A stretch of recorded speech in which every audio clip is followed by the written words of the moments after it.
Hello and welcome to the Deep Dive. Hi, everyone.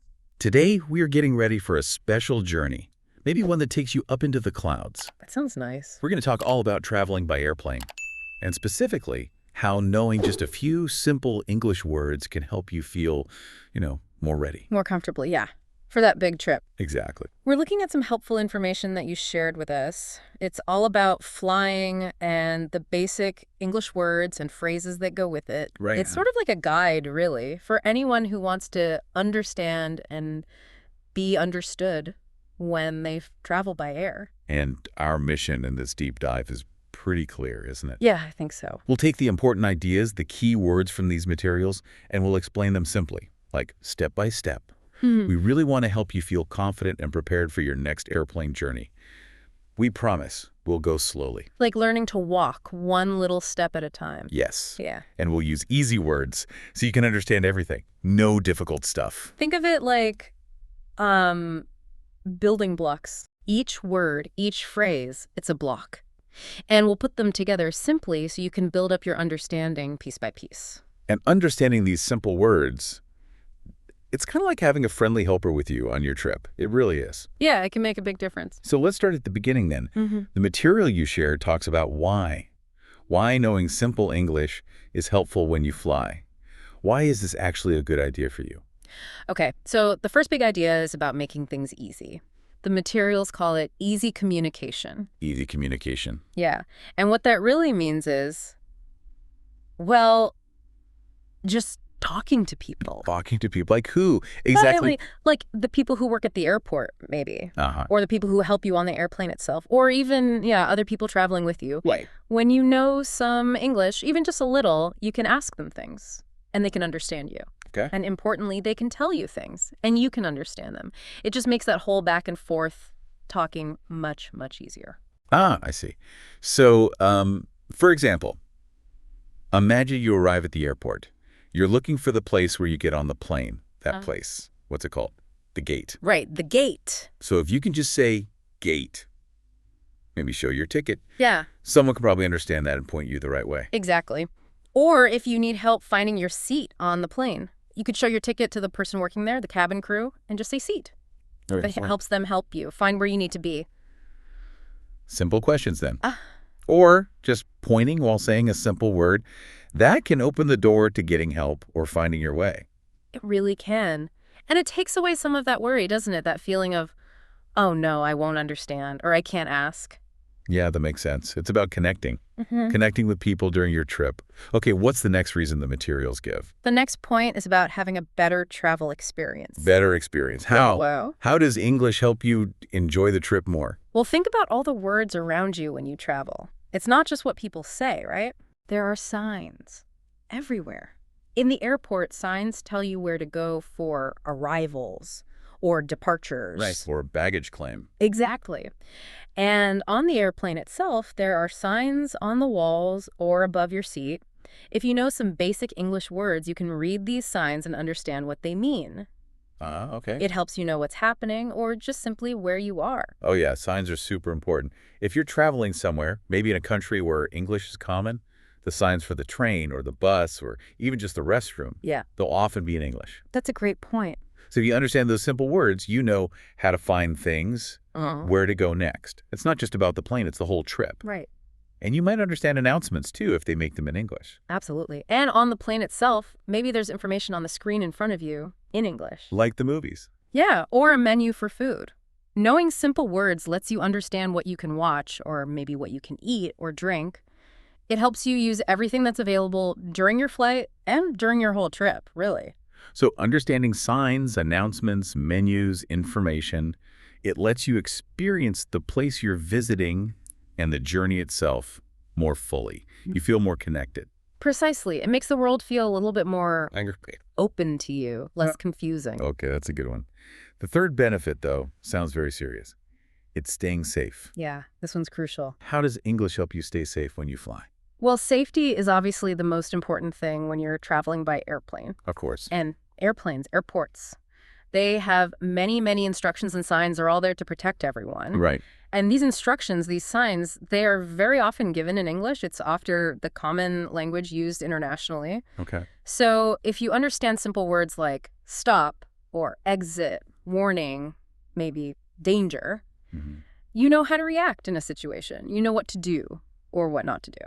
Like the safety talk, the one that people on the plane give before the flight starts. Exactly that. They show you how to use the seatbelt and where the exits are. So if they say emergency exit and point to a door, and you know what exit means, you understand, okay, that door is important if there's a problem. Perfect example. Or if you see a sign somewhere that says do not enter or maybe wet floor. Yeah. Knowing those words helps you avoid a problem, avoid danger. Or what if the pilot makes an announcement? Maybe they say, please stay in your seat. Right. If you understand the words seat and stay, you know you must not stand up right then. And you know why. These instructions are for everyone's safety, and English is often the language used so that the most people possible can understand them. So understanding safety information is critical. It's not just about convenience, is it? Not at all. It's about knowing what to do to keep yourself safe. And others too. Yes, absolutely. These might be the most important words to understand. Okay. And finally, the fourth benefit mentioned is fixing problems. What about when things don't go as planned? Unexpected stuff. Yeah, because sometimes things don't go exactly right when you travel, do they? Maybe. Your bag gets lost. Or you drop something important, maybe you feel sick, or you just can't find your way. Right. Things happen. If you know some basic English words, you can tell someone about your problem. You can at least start the conversation. You could say, help, please. Or point and say, lost bag? Or maybe just sick. So simple words help you ask for help. You could point to your stomach and say sick, maybe. Yeah, someone will likely understand you need help. Or if you lose your ticket, Yeah. you could show your empty hand and say ticket with a questioning look. Exactly. It gives you a way to start explaining what's wrong so that someone can help you make it better. Okay. It helps you feel less alone, maybe less helpless if a difficulty comes up. You have a tool, your simple English words, to begin fixing the situation. It gives you some power, some control, even in difficult moments. That's a good way to put it, yes. Wow, okay. So learning simple English for travel isn't just about understanding, is it? It really makes the whole journey, easier, more enjoyable, safer, and you feel more in control if problems happen. Those are the big four. Easy communication, better experience, staying safe, and fixing problems. Those are four really good reasons to learn these words. There are, definitely. And now that we understand why it's helpful, maybe we should look at the words themselves, starting with the airplane. Okay, sounds good. Let's dive into the words from the materials with that big machine that flies in the sky. What's the main word for the whole flying machine? Right, the big machine, the one that takes you through the air from one place to another, that's called the airplane. Airplane, okay. We say airplane, you can think of air like the sky, right? And plane is just a short word for it. So airplane, slowly. Airplane, that's the vehicle you travel in. It's huge, usually, lots of parts. Right, the whole thing is the airplane. Now, where do the special people sit? The ones who fly the airplane, the ones in control. Okay, the very front part of the airplane. Right at the nose. That's called the cockpit. Cockpit. Yeah. Slowly, cockpit. It's like the brain of the airplane, maybe. Okay, the brain. The pilots sit there. They have lots and lots of buttons, screens, all the controls to fly the airplane. You, as a passenger, you don't go into the cockpit. Got it. Cockpit is at the front with the pilots. And where do we sit? The passengers, the people traveling. The large inside part of the airplane where all the passengers sit, that's called the cabin. Cabin. Slowly.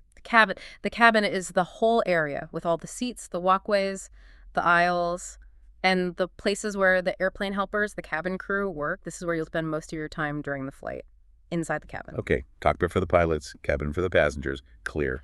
What about those two very long, flat parts on the sides of the airplane?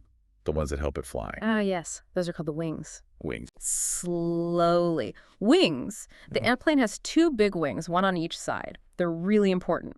When the airplane moves fast, the air goes over and under the wings. And this is what helps the airplane lift up from the ground and stay in the sky. Right. You can often see the wings from your window seat if you have one. Yes, the wings are amazing to look at. What makes the airplane move forward, push through the air? The parts that make the airplane go forward, the power parts, those are called the engines. Engines. Slowly.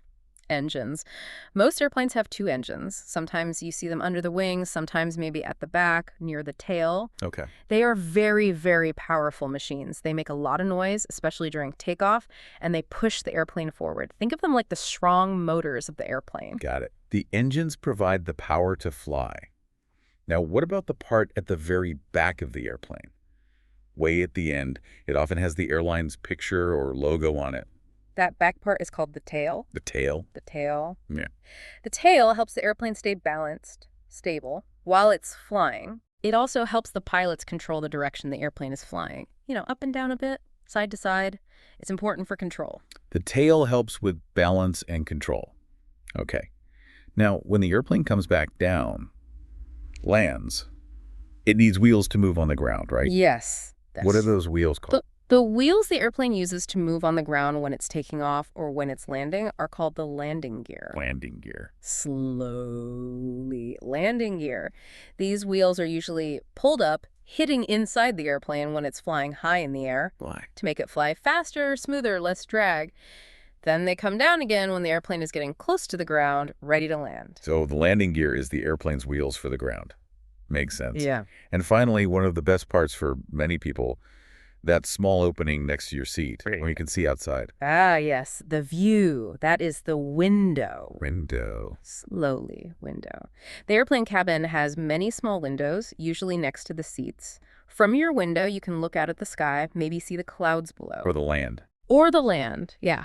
Or the city lights at night. It's your personal view of the world outside the airplane. Looking out the window is definitely a special part of flying. So, okay, we've covered the main parts of the flying machine, the whole airplane, the cockpit where pilots sit, the cabin where we sit, the wings that help it fly, the engines for power, the tail for balance, the landing gear for the ground, and the window to look outside. That's a good start. Yeah, these words help you understand the big, basic parts of the plane itself. Knowing what things are called. Exactly. They're the basic building blocks for describing the physical airplane. All right, good. Let's move inside the cabin now then. When you are sitting inside, what are the important words for the things right around you? Okay, inside the cabin. Well, the most important place for you is your seat. Seat. Simple enough. Slowly. Seat. This is the chair where you sit for the whole flight. Your ticket or your boarding pass will tell you your specific seat number and maybe a letter like seat 25B. Okay. It's your personal space on the plane for the journey. Your seat is your base, your spot. And sometimes you can make your seat a little more comfortable, can't you? Move it back a bit. Yes, usually you can. You can often move the back part of your seat down a little bit. Yeah. That action is called seat recline. Seat recline. Slowly, seat recline. When you recline your seat, you lean back just slightly. There's usually a button, maybe on the armrest, to do this. Right. It can help you rest or maybe sleep better, especially on a long flight. Ah, seat recline. Good to know. To relax your seat. What about the walking path, the path inside the cabin that goes between all the rows of seats? That walking path is called the aisle. Aisle. That sounds a bit tricky. Yeah, the "es" is silent. Slowly. Aisle. The aisle goes from the front of the cabin to the back. You walk in the aisle to find your seat, or maybe to go to the front or back of the airplane, like to use the lavatory.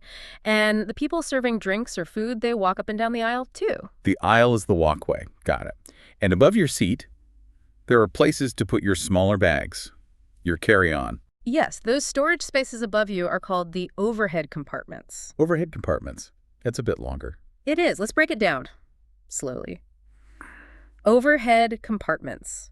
Overhead just means above your head. Right. And compartment is like a box or a closed space. So these are the closed spaces above the seats where you put your small bag, the one you carry, onto the plane with you. Yeah. You usually have to lift your bag up to put it inside and then close the door. Overhead compartments for bags above your head. Mm-hmm. What about that small table, the one that folds down from the seat in front of you? Yes. That's the tray table. Tray table. Slowly. Tray table. It's a small table attached to the back of the seat that's right in front of you. You can pull it down when you need it. Like for eating. Exactly. For Yeah. eating food, putting your drink down, maybe using your laptop or reading a book. Yeah. But you must put it back up. Stow it when the plane is taking off or landing. That's important for safety. The tray table. Very useful during the flight. Mhm. Okay, and if you need to use the toilet while you're on the airplane, where do you go? This small room with the toilet on the airplane is called the lavatory. Lavatory.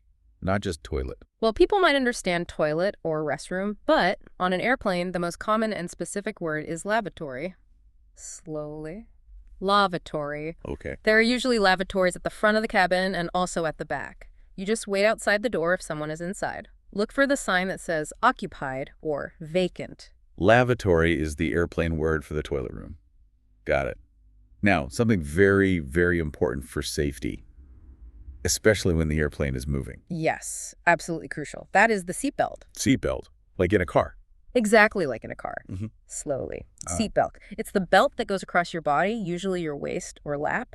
You must connect the two parts of the seatbelt, fasten it when the airplane helpers tell you to. When is that usually? Usually during takeoff, during landing, and also anytime the air feels bumpy during turbulence. Right. It keeps you safe in your seat if the plane moves suddenly. You'll see a sign light up too, usually. The seatbelt keeps you securely in your seat. What about a special item? Something you might need only in a very rare, specific kind of problem, like if the plane had to land on water. Okay, yes.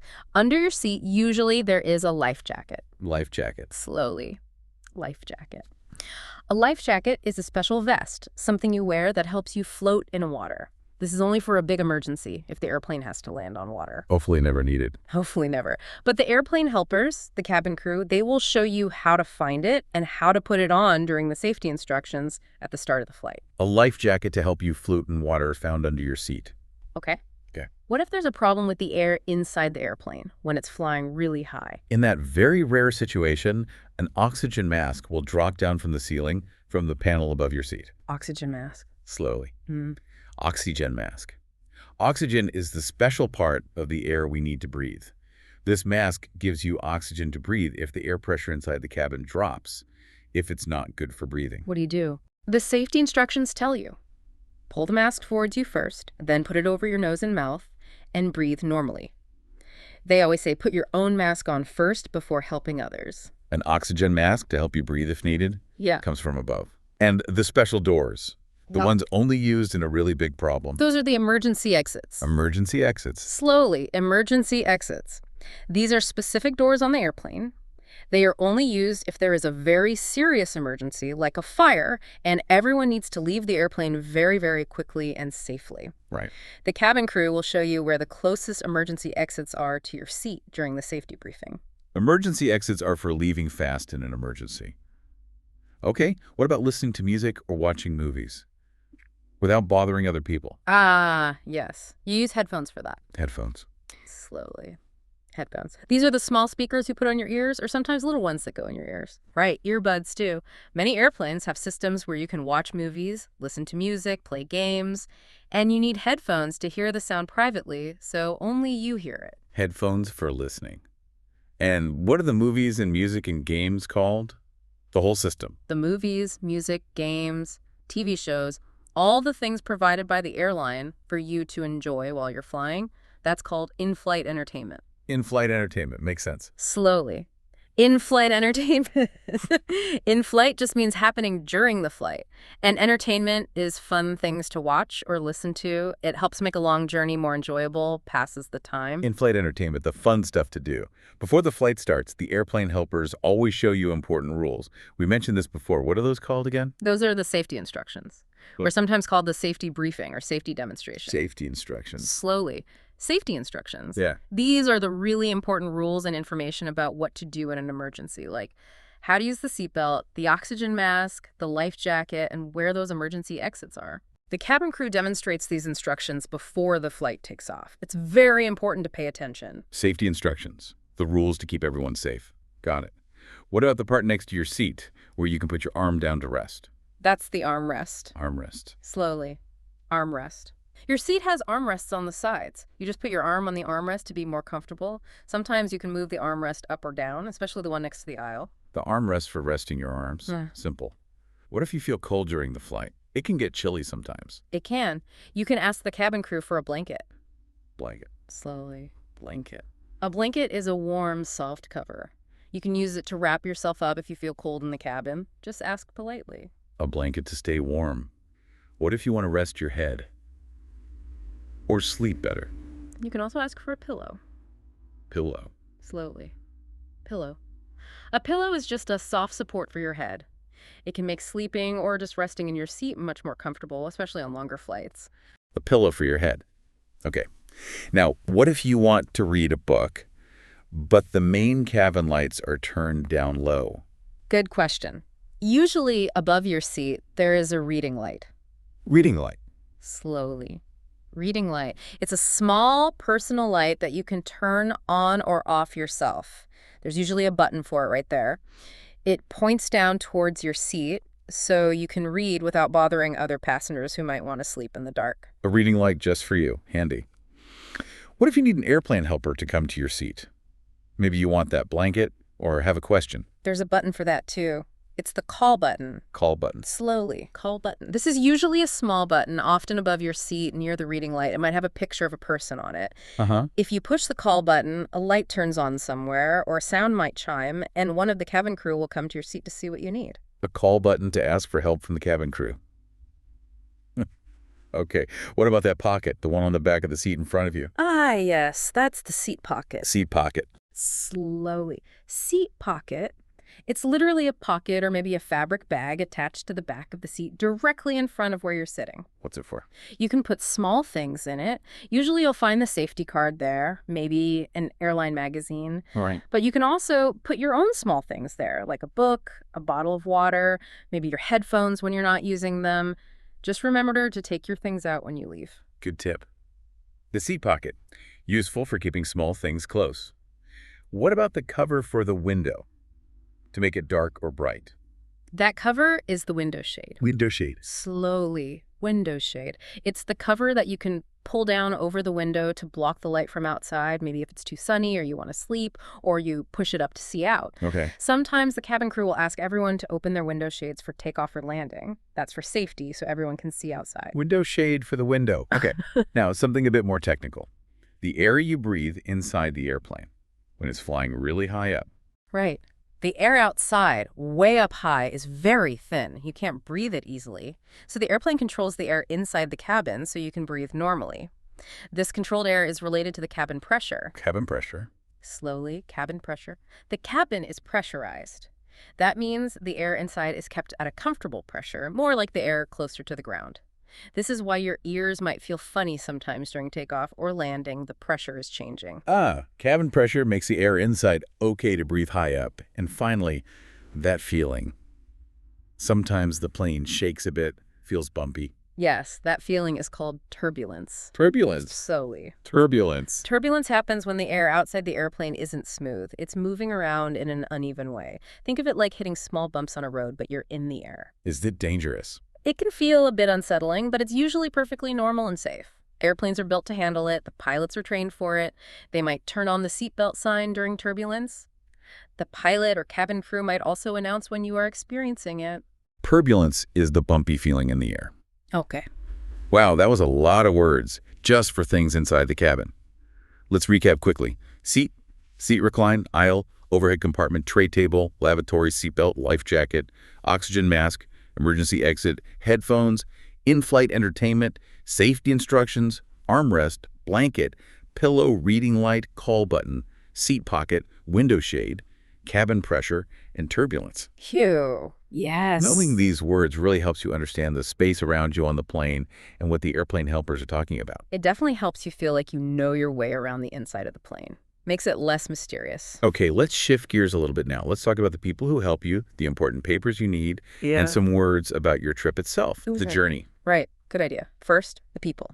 The people who work inside the cabin, helping you, making sure everyone is safe and comfortable. Who are they? Those are the cabin crew. Exactly. Slowly. Cabin crew. The cabin crew are the men and women you see working in the aisle. They greet you when you get on the plane, help you find your seat, serve food and drinks.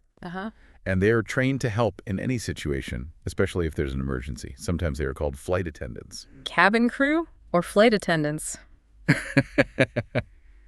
Your helpers on the plane.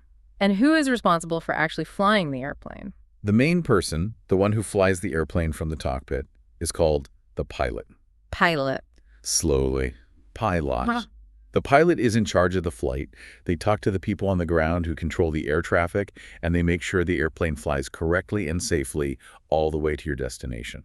The pilot flies the airplane. But the materials also mentioned other names for people in the cockpit, didn't they? Yes, that's right. For safety, there's usually more than one pilot.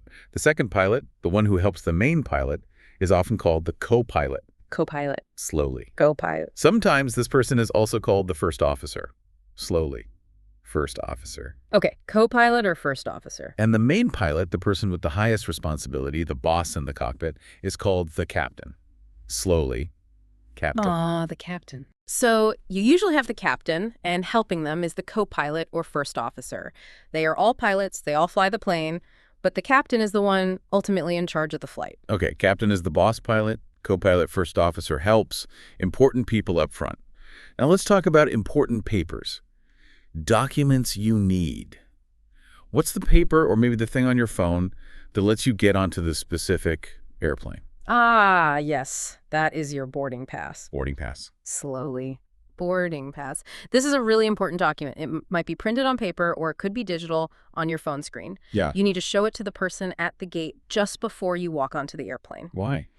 It proves you are allowed on the specific flight. It has your name, the date, the airline name, the flight number. We'll get to that one. Right. It also shows the time you can get on the plane. That's the boarding time. And very importantly, your seat number. You absolutely need it to get past the door of the airplane. The boarding pass is your entry ticket for this one flight. Okay. And the paper or digital document that shows you bought the whole trip in the first place. That is your ticket. Or often nowadays, an e-ticket confirmation. Our ticket. Slowly. Ticket. The ticket is the proof, the confirmation that you paid for your airplane trip from one place to another. It usually has information about your whole journey, especially if you have more than one flight to take. So what's the difference between the ticket and the boarding pass? Think of it like this. The ticket is for the whole journey you paid for. It shows the overall plan. The boarding pass is just for one part of that journey, for getting onto one specific airplane. If you have connecting flights, you'll usually get a separate boarding pass for each flight. Ah, okay. Ticket for the whole trip, boarding pass for each flight you take. Got it. What about the little paper label, the sticky one they put on your big bags, the ones that go under the plane? That small tag is the baggage claim tag, or sometimes just baggage tag. Baggage claim tag? Slowly. Baggage claim tag. When you give your large bags to the airport workers, when you check them in, they put one of these sticky labels on each bag. It has a special number or a barcode on it. And they give you a piece too, right? Exactly. They give you a matching small sticker or receipt with the same number. Keep this safe.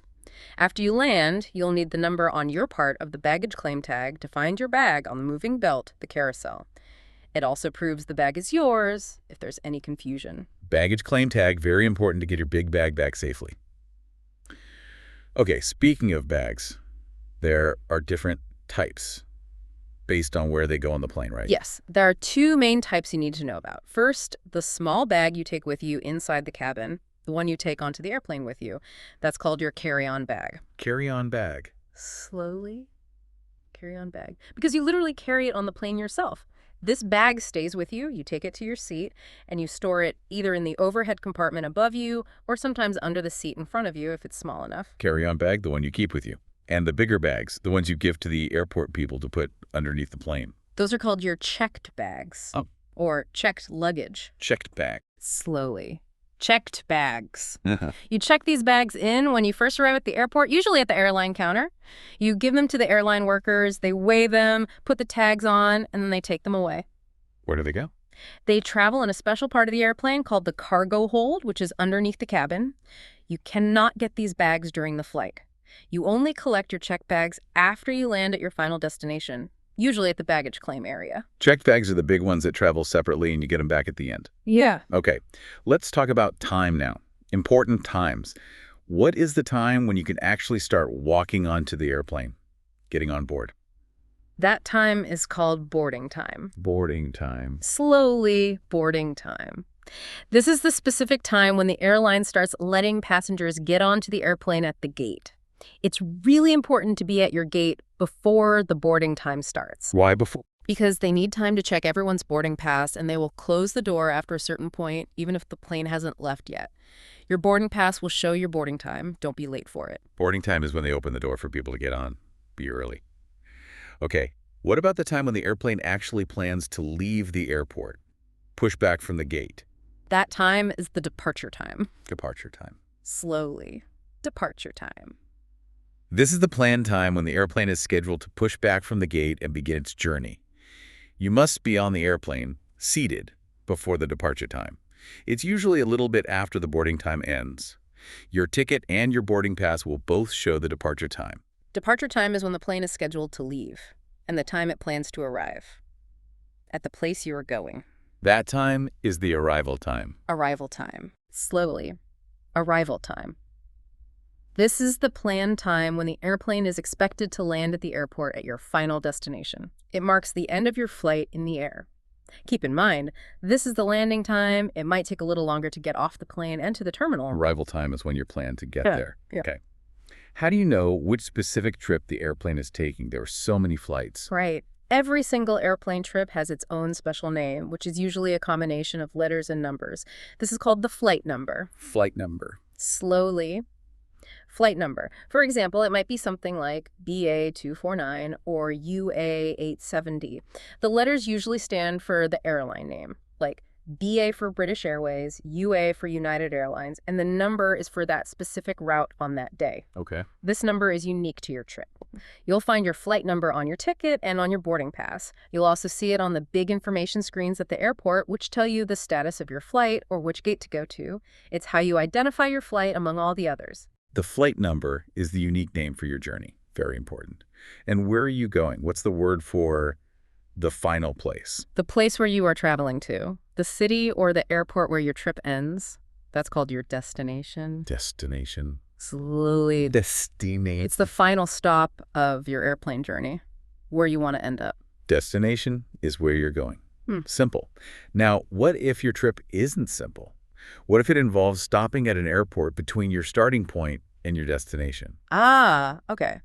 If your journey includes a stop at an airport along the way, where you wait for some time, and then you usually get on another airplane to continue to your final destination, that stop is called a layover. Layover. Slowly. Layover. Sometimes it's also called a stopover, especially if it's longer. During a layover, you typically get off the first airplane, you wait in the airport terminal, maybe for an hour, maybe for many hours, and then you get on a different airplane for the next leg of your trip. A layover is a planned stop between flights.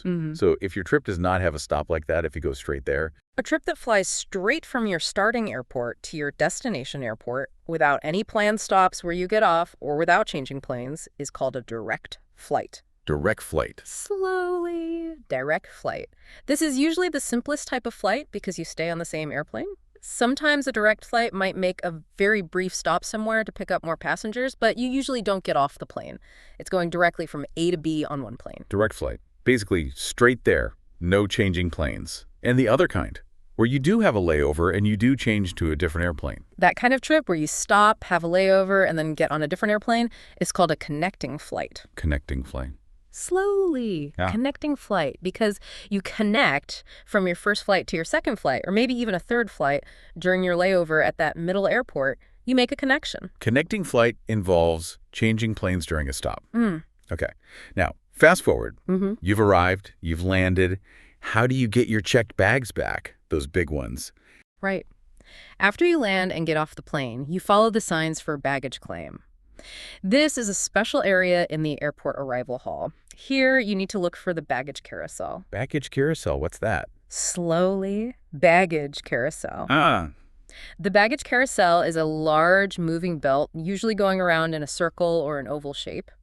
The checked bags from your airplane are brought from the plane and put onto this moving belt. Okay. You stand near the carousel, usually the one with your flight number displayed above it, and you watch for your bag to come around. When you see it, you carefully take it off the belt. Remember that baggage claim tag. You might need the number on it to find the correct carousel or just to double check it's your bag. The baggage carousel is the moving belt where the bags come around after landing. Got it. And one last important place, before you even get near the airplane. There's a place where airport workers check you and your bags very carefully for safety. Yes, a very important step. That place is the security checkpoint. Security checkpoint. Slowly. Security checkpoint.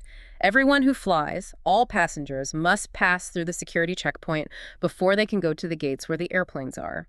What happens there? Airport security workers use special machines, like X-ray machines, to look inside your carry-on bags. They make sure you are not carrying anything dangerous or forbidden onto the airplane. They will also usually ask you to walk through a metal detector or a body scanner to check you personally. It's a really important step to ensure the safety of everyone on the flight.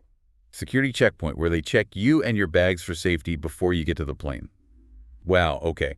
So many useful words about getting ready, moving through the airport, and understanding your journey. Let's quickly list those two.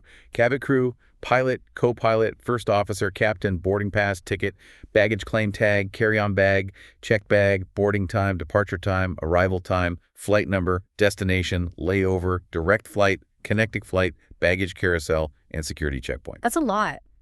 But knowing these really helps you understand the whole process, doesn't it? It really does. It helps you navigate the airport and your whole journey with, well, more confidence. Yeah, less stress, hopefully. Okay. Now that we have learned many important individual words, maybe we can put some of them together into simple sentences, helpful phrases. Good idea. These are sentences you might actually hear on the plane, or maybe ones you can use yourself during your airplane journey. Right. The materials provide some very useful common phrases.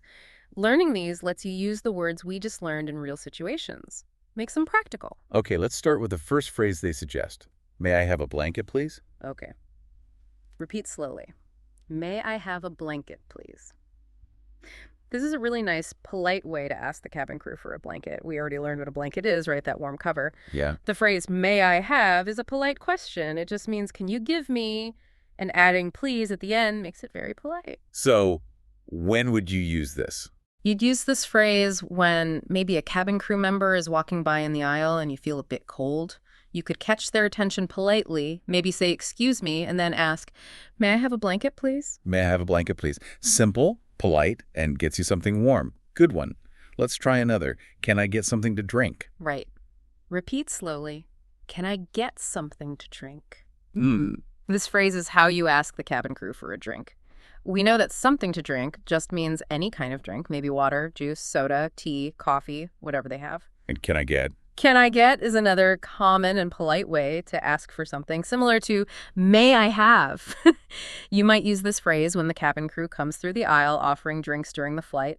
They might ask you first, what would you like to drink? And you could answer, can I get water, please? Or if they haven't offered yet and you're thirsty, you could use the call button, wait for them, and then ask, excuse me, can I get something to drink? Can I get something to drink? Easy way to ask for refreshment. Okay, what about an important instruction, one you might hear often? Please fasten your seatbelt. Yes, you will definitely hear this one. Repeat slowly. Please fasten your seatbelt. You'll hear the pilot say it over the speakers, or the cabin crew will say it. We know what a seatbelt is. The word fasten means to close it, connect the parts, make it secure and tight across your lap. So the whole phrase means? Please fasten your seatbelt simply means you must connect your seatbelt right now and make sure it's secure. You hear this before takeoff, before landing, and usually anytime there's turbulence. There will also be that light above your seat, the seatbelt sign that turns on when you must fasten your seatbelt. Please fasten your seatbelt. A very clear instruction for safety. Got it. Here's a phrase to ask about time. How long is the flight? Good question to know. Repeat slowly. How long is the flight? You could ask this phrase to a member of the cabin crew or maybe even someone at the airport information desk before you board. We learned that flight means the journey in the air. Right. The question, how long, asks about the duration, the amount of time it will take. So, how long is the flight? Is asking about the total time the airplane will be flying in the air, from takeoff to landing. And the answer? The answer might be something like, the flight is about 5 hours, or it's a 2-hour flight. Helps you know what to expect. How long is the flight? Good for understanding the duration of your journey. What about food? Will they give you food? Is there a meal served on this flight? Another practical question. Repeat slowly. Is there a meal served on this flight? You can use this phrase to ask if the airline will be giving out food during this particular flight. A meal is food, could be breakfast, lunch, dinner, or even just a snack. And served. Served just means given out to the passenger. So the question, is there a meal served, means will we get food on this plane?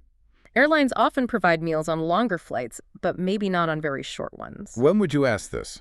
You might ask this after you're settled in your seat. You could ask a cabin crew member politely, "Excuse me, is there a meal served on this flight?" If the answer is yes, they might say, "Yes, a meal will be served later."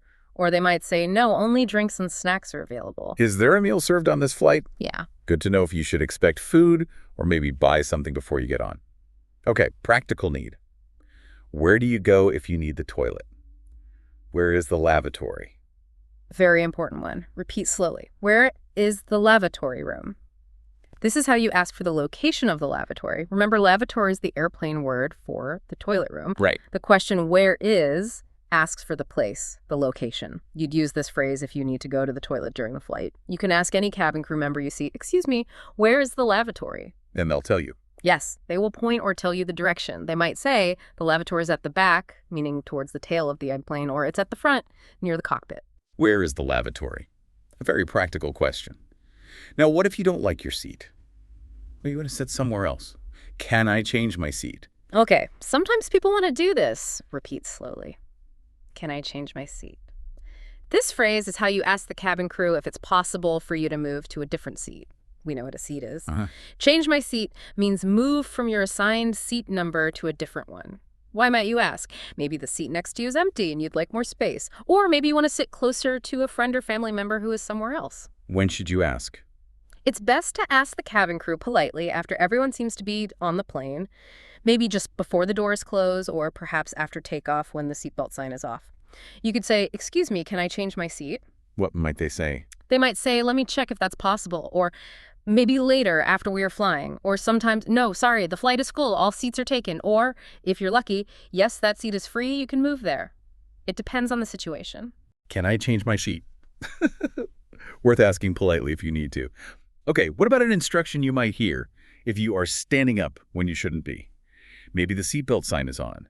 Please return to your seat. Right, another safety instruction. Repeat slowly. Please return to your seat. The cabin crew might say this phrase directly to you if necessary. "We know what your seat is." And return to. Return to just means go back to. So please return to your seat means please go back right now and sit down in your assigned seat. When might you hear this? You might hear this if you are standing up in the aisle when the seatbelt sign is on, or maybe when the plane is moving on the ground before takeoff or after landing, or definitely during turbulence. It's an instruction for your safety, so it's important to listen and do it immediately. Please return to your seat. Clear instruction to sit down. Okay, what about when the airplane is shaking? That bumpy feeling. We are experiencing some turbulence. Yes, this is an announcement you might hear from the pilot or the cabin crew over the airplane speakers. Repeat slowly. We are experiencing some turbulence. We learned that turbulence is that bumpy air. And experiencing. Experiencing just means we are having it or feeling it right now. Some turbulence usually means a little bit of shaking or bumpiness. They say this announcement to tell you why the plane is shaking so you don't need to feel scared or worried. It's an explanation. What should you do when you hear it? When you hear this, it's best to go back to your seat if you're not already there, and definitely fasten your seatbelt just in case the bumps get stronger. We are experiencing some turbulence. This phrase explains the bumpy feeling and is usually followed by the seatbelt sign. Okay. And finally, a very important instruction, usually at the beginning and end of the flight. Please turn off all electronic devices. Yes, very important. Repeat slowly. Please turn off all electronic devices. The cabin crew says this phrase, or something very similar, at the start of the flight, before takeoff, and often again just before landing. What are electronic devices? Electronic devices are things like your mobile phone, your laptop computer, your tablet, maybe a portable music player or game console, basically anything electronic that sends out signals. And turn off? Turn off means to make them stop working completely, power them down, not just silent mode, but completely off. Where do they ask this? You must turn off these devices because their signals can sometimes interfere with or cause problems for the airplane's sensitive navigation and communication instruments, especially during takeoff and landing, which are the most critical parts of the flight. It's a safety rule. Nowadays, sometimes they say you can use airplane mode, but listen carefully to the exact instruction they give on your flight. Please turn off all electronic devices. A key instruction for safety at the beginning and end of the flight. Listen carefully to what they say. Definitely. So those were 10 useful phrases we practiced Asking for a blanket, asking for a drink, understanding the seatbelt instruction, asking the flight time, asking about food, asking for the lavatory, asking to change seats, understanding the instruction to return to your seat, understanding the explanation for turbulence, and understanding the instruction about electronic devices. Yeah. These phrases cover many common interactions and situations you'll probably encounter or hear on an airplane. And knowing these simple sentences, knowing how to say them politely, it gives you a lot of power, doesn't it? Power to communicate what you need and to understand important instructions when you fly. They really are building blocks for having real, simple conversations during your trip. Makes things much less daunting.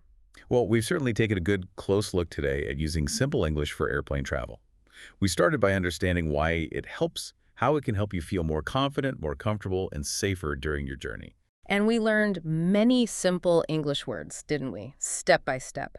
For the different parts of the airplane itself, the things inside the cabin right where you sit, and also for the important people, the papers you need, and the different steps of your trip. Then we put some of those words together. We practiced useful phrases, simple sentences that you can actually use to ask for things, or that help you understand instructions while you're flying. And remember, knowing even just a small number of these simple words and phrases, like the ones we talked about today, it can make a really big difference. A huge difference in how you feel and how smoothly your journey goes when you travel by air. Absolutely. Think of this knowledge as like a valuable tool that you now have in your toolkit. Yeah. It helps you navigate the airport, feel more comfortable in your seat, communicate with the cabin crew, and understand that crucial safety information. It's all about making your trips easier, safer, and hopefully more enjoyable just by using simple English words as your guide. Every simple word you learn, every phrase you practice, it's a small step. A small step towards being able to travel more independently and maybe with a little less worry. So here's something to think about as we finish our deep dive today. We've seen how focusing on learning simple words and phrases for just one specific part of travel, like flying on an airplane, can really help you understand and feel more in control of that experience. You took the material you had, and we broke it down into these small, manageable pieces. What other parts of traveling could you tackle next in the same way? Maybe finding your way around a new city, asking for directions, or perhaps ordering food in a simple restaurant. Could you explore those next by focusing on just a few simple key words for each situation? It's a good approach, isn't it?